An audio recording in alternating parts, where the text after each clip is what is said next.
Good morning, everybody. Trisha here. Just wanted to update everybody on kind of how I've been feeling through the whole process.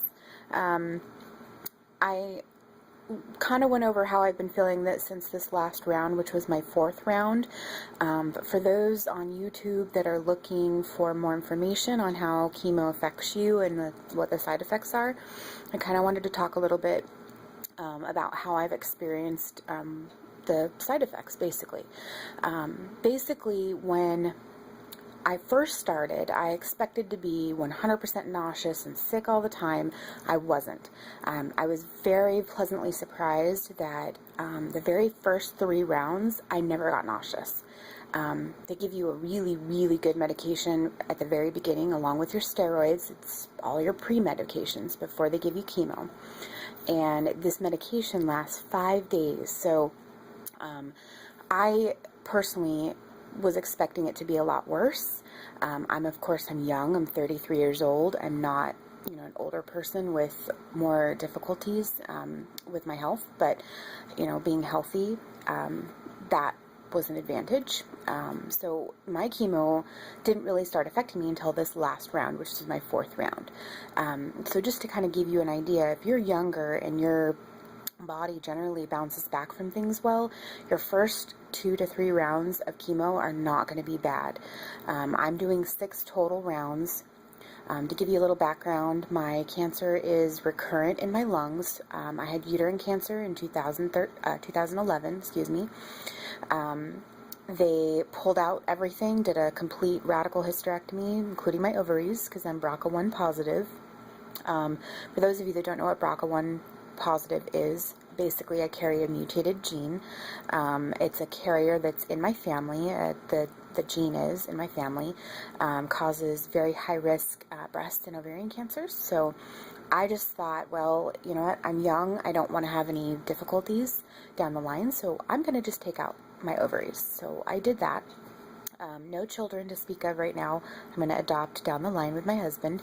But it was definitely a difficult decision to make, one that I'm grateful I made, because now I don't have the problem with as much estrogen in my body. The recurrent cancer in my lungs, it got out before they pulled my uterus. So that kind of settled in my lungs and was there for the last 3 years. I just had a gastric bypass in June of last year and lost 147 pounds. Yay me, woohoo. But that actually fed the cancer that was sitting in my lungs because it's estrogen receptive, which means that your cancer that you have is fed by that estrogen. So while I was trying to get healthy and get all the weight off, I in turn fed the cancer. So that's why they found it and were able to get me on chemo. They were originally wanting to just put me on tamoxifen, but I told them no. I wanted to do chemo. I wanted to be aggressive. I'm young. I'm healthy.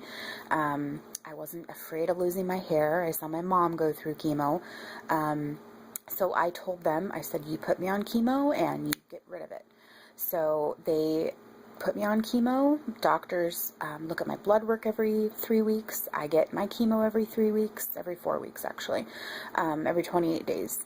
And basically they're telling me that they can barely tell that I'm on chemo. So your body, when you're young, bounces back. Like I said, the 4th round, which is my last round, I had last Wednesday. Today is Thursday, the 26th. So it's definitely getting rougher because it's accumulating in my system, so it's more accumulative. But just to let everybody know, that first 3 rounds, it's not what everybody thinks it is. It's not like it is on the movies or on TV. You're nauseous a little tiny bit, but it's not like you're throwing up and puking everywhere. They give you great meds. So, and even with this last round, the 4th round, I was not in a lot of discomfort after I took my pills. So you just kind of got to stay on top of it and make sure that you don't get nauseous, because then you're going to get nauseous and you're going to keep getting nauseous and you're going to throw up and all of that. So today I'm definitely sore. I've had some digestion issues, so that's been uncomfortable, but for the most part I feel really good. I want to keep everybody updated on my progress, but I also want people, because I know that when I was starting to go through it, I actually went online onto YouTube and I found posts from other people, videos, and that really helped to put me at ease because it kind of let me know what to expect. The doctors can kind of tell you what to expect, but it's not always going to be the same for everybody. So to know that it was different for everybody was important to know. Everybody's body is different, and the doctors are going to be very on top of your symptoms. So make sure to tell them what you're experiencing, and they can give you medications that will actually help what you're experiencing. They can change dosages, they can change medications, different types of medications if you don't, if ones don't agree with you. As you can see, I lost my hair. I actually shaved it, I'd say like 2 to 3 weeks after my first treatment. I didn't want it falling out everywhere. So what I decided to do was just take control. And it helped me to feel like I was in control. Hi! Are you coming to say hi?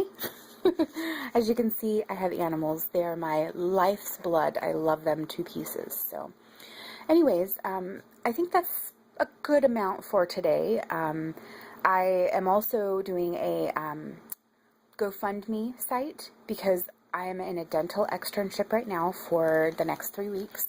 Probably 4 weeks, but a total of 8 weeks. Basically finishing up dental assisting school, and I doing this through chemo and not getting paid, so it's been a little tough on the tough to say the least on the income. Wow, mine went blank. Tough on the income front. Thank you. All right, so I'm staying positive though. I've always been looked after. God has always seen me through, and I'm not going to give up, and you shouldn't either. So anybody that sees this and is inspired, just know that you can be inspiring as well. Just take it one day at a time. Do what you got to do, and you'll get through it. And I love you all for supporting me and guiding me through this. And everybody who is going through anything like this, you can go through it, and you can do it well. And you can do it positive. You don't have to be miserable, and as you can see from me, I'm doing okay. So take it from me that it's doable, and you'll get through it, and it's scary, but it's definitely doable. And my cancer's shrinking, so that's a good thing. All right, that's it for now, I think. I'll post more updates as I go through. I'll probably have good days and bad days, just like everyone else. So love you all. Thanks for the support, and take care.